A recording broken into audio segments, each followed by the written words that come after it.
ಒಬ್ಬ ಜಸ್ಟಿಸ್ ನ್ಯಾಯಾಧೀಶರು ನಮ್ಮ ದೇಶಕ್ಕೆ ಒಂದು ಪ್ರಧಾನ ವ್ಯಕ್ತಿ ಅಂತ ತಂದೆ ತಾಯಿ ಬಿಟ್ಟರೆ ನೆಕ್ಸ್ಟ್ ನಮ್ಮ ಇದಕ್ಕೆ ಬರೋದೇ ಮಾನ್ಯ ಜಸ್ಟಿಸ್ ಅವರು ಯಾರೇ ಆಗಿರಲಿ, ಕಾಸ್ಟ್ ಬೇಡ, ಯಾರೇ ಆಗಿರಲಿ, ಅವ್ರ ಮೇಲೆ ಸುವ್ಯವಸ್ಥಿತ ಮಹಾ ಅವ್ರಿಗೆ ಉಗ್ರ ಕ್ರಮ ಕೈಗೊಳ್ಬೇಕಂತೇಳಿ ನಮ್ಮ JBM ಸಂಘಟನೆಯಿಂದ ನಾವು ಬೆಳೀತಾ ಇದ್ದೀವಿ. ಯಾಕಂತಂದರೆ ಈ ರೀತಿ ಯಾರಿಗೇ ಆಗಬಾರ್ದು. ಅವ್ರು ಯಾರೇ ಆಗಲಿ ಜಸ್ಟಿಸ್ ಅಂದಮೇಲೆ ಅವ್ರು ನಮ್ಮೊಂಥರ ನಮ್ಮ ಮನೆಗೆ ಹಿರಿಯ ಇದ್ದಂಗೆ ಅವ್ರ ಮೇಲೆ ಈ ಅನ್ಯಾಯ ಆಗಿದ್ದು ದೇಶದ ತೆಗೆದುಕೊಳ್ಳುವಂಥ ಮಾನವ ಕಣ್ಣಿಗಳು.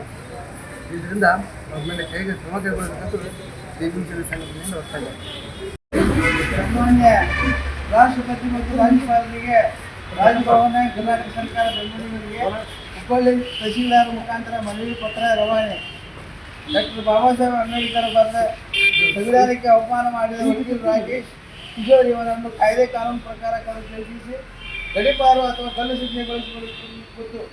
JBM ಸೇನಾ ಜಿಲ್ಲಾ ಘಟಕದಿಂದ SP ರಮೇಶ್ ಕೊಟ್ಟಪಲ್ಲಿ, ಹನುಮಂತ ಕೊಂಡಪಲ್ಲಿ, ಒಬಳೇಶ್ವರ ಗುಂಡಿ, ಮೇಘರಾಜ್ ವೀರಮಣಿ, ರಾಜು ಪಾಂಡೆ, ದುರ್ಗಪ್ಪ ಪೂಜಾರ್, ಒಬಳೇಶ್ ಮತ್ತು ಜಯರಾಮ್ ಹಾಗೂ ಜಿಲ್ಲಾ SC/ST ಸಂಘದ ಪದಾಧಿಕಾರಿಗಳು. ಕಿಶೋರ್ ಅವರು ಈ ರೀತಿ ಸಂವಿಧಾನಕ್ಕೆ ಅವಮಾನ ಮಾಡಿರ್ತಕ್ಕಂಥ ವ್ಯಕ್ತಿ ಮೇಲೆ ನಮ್ಮ ಸಂಘದ ವತಿಯಿಂದ ಖಂಡನಿಸ್ತೀವಿ.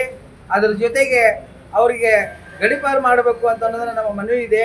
ಅದಕ್ಕೋಸ್ಕರ ಇದು ಮಾಡದೇ ಇದ್ದ ಪಕ್ಷದಲ್ಲಿ ನಮ್ಮ ರಾಜ್ಯದ ಮತ್ತು ಜಿಲ್ಲಾ ಮುಖಾಂತರ ಜಿಲ್ಲಾಧಿಕಾರಿ ಕಚೇರಿ ಮುಂದೆ ಉಪವಾಸ ಸತ್ಯಾಗ್ರಹ ಮಾಡಬೇಕೆಂದು ನಾವು ನಿರ್ಧರಿಸಿದ್ದೇವೆ. ಆ ಪ್ರಕಾರ ಕ್ರಮ ಕೈಗೊಳ್ಳಬೇಕು ಅಂತ ಅನ್ನೋದನ್ನು ರಾಜ್ಯ ಸಮಿತಿಯವರಿಗೆ ನಾವು ಮನವಿ ಮಾಡ್ತೇವೆ. ಅದರ ಜೊತೆಗೆ ಈ ಕೃತ್ಯವನ್ನು ಮಾಡಿದ ಯಾವುದೇ ವ್ಯಕ್ತಿ ಇರಲಿ ಅವರಿಗೆ ಸರಿಯಾದ ಕ್ರಮ ಕೈಗೊಳ್ಳಬೇಕು ಅಂತ ಅನ್ನೋದನ್ನು ಮಾನ್ಯ ಮುಖ್ಯಮಂತ್ರಿ ಪ್ರಧಾನಮಂತ್ರಿ ಅವರು ಮೋದಿಜಿ ಅವರು ಕೂಡ ಈ ವಿಷಯಕ್ಕೆ ತಿಳಿಸಿದ್ದಾರೆ ಎಂದು ಹೇಳಿ.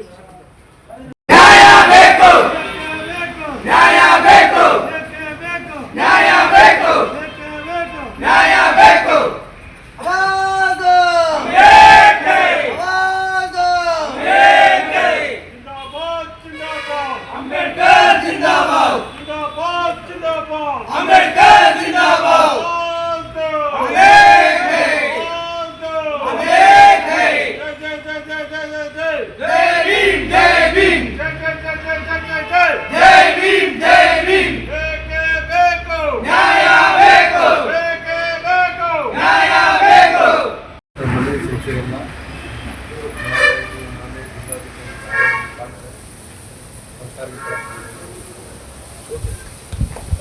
you.